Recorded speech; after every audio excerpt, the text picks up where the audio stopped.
আমার এলাকার অস্থায়ী রোহিঙ্গা ক্যাম্প 14 একেবারে পশ্চিম সাইডে কাতরাবনিয়া নামক একটা স্থান আছে। ওইখানে সম্পূর্ণ বনায়নের গাছ নিধন হলো।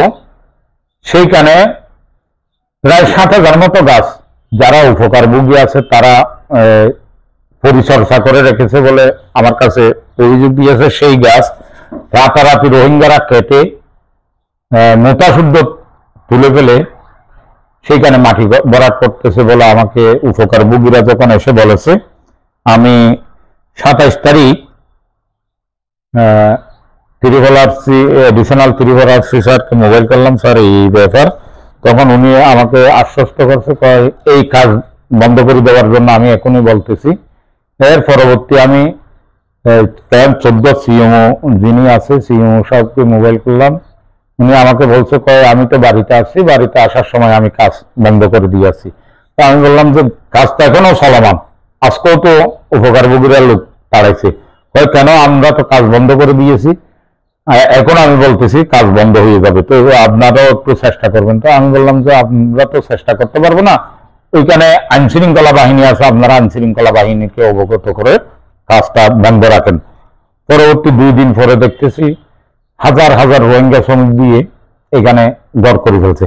এখন আমার প্রশ্ন হচ্ছে, সামাজিক বনায়নের গাছ কেটে বন উজাড় করে নতুন করে রোহিঙ্গা ক্যাম্প স্থাপনের কোনো দরকার নেই। আমার ওই ক্যাম্প 24 এক্সটেনশনের ওই দিকটা খালি ঘর করা আছে, সেখানে তো রোহিঙ্গা গুলো নিয়ে যেতে পারে। আর দ্বিতীয় কথা হচ্ছে, এইখানে যে রোহিঙ্গার আবাস উন্নয়ন নাকি এটা কি আমি তো এখনো বুঝতেছি না। সেইখানে সওয়াব নামে একটা এনজিও ঘরগুলা করতেছে, সেইখানে আবার একটা বড় ধরনের সাইনবোর্ড দিয়েছে আমেনাবেলা। রোহিঙ্গা ক্যাম্পে আমেনাবেলা হবে কেন?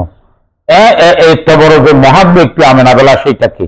হয়তো দাতা সংস্থা দান করতেছে, সেইখানে তো রোহিঙ্গাদের ঘরের মধ্যে তো আমেনাবেলা দেওয়ার কোনো যুক্তিযুক্ত আছে বলে আমি মনে করি না।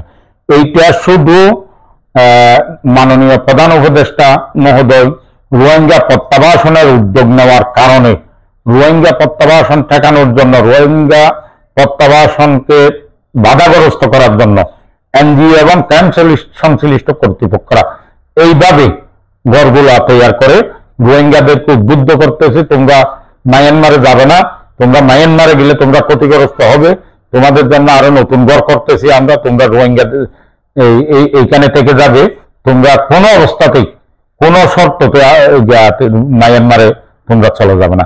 সেই ধরনের একটা ষড়যন্ত্র করতেছে এনজিও এবং রোহিঙ্গা সংশ্লিষ্ট কর্তৃপক্ষরা। না হয় যেখানে 1,80,000 রোহিঙ্গা রিপার্টিশন হবে বলে একটা ঘোষণা হয়েছে, সেইখানে আবার নতুন করে ঘর করা, এটা একটা ষড়যন্ত্র। এটা রোহিঙ্গা রিপার্টিশনকে বাধাগ্রস্ত করা ছাড়া অন্য কিছু নয়। আর রোহিঙ্গাদের জন্য ঘর করতে হলে আমেনাবেলা দেবে কেন? তাইলে বোঝা যাচ্ছে এটা একটা যে কোনো ষড়যন্ত্র মহল এই জায়গাটা দখল করার জন্য আমেনাবেলা নামকরণ করা হয়েছে। সেইখানে সাইনবোর্ড দিয়েছে।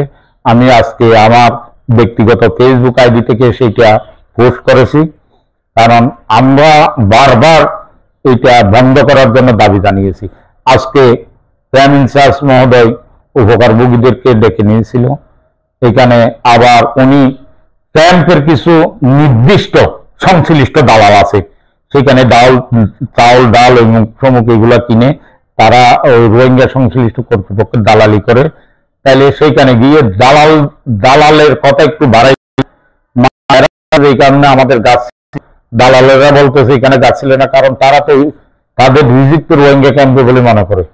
সেইভাবে ক্রাইম ইনচার্জ নাকি যারা আমার উপকারভোগী গিয়েছিল তাদেরকে বলছে যে তোমরা যদি এখানে কাজ বন্ধ করার জন্য বলো, তোমাদেরকে 2 বছরের জেল দিয়ে দিবে।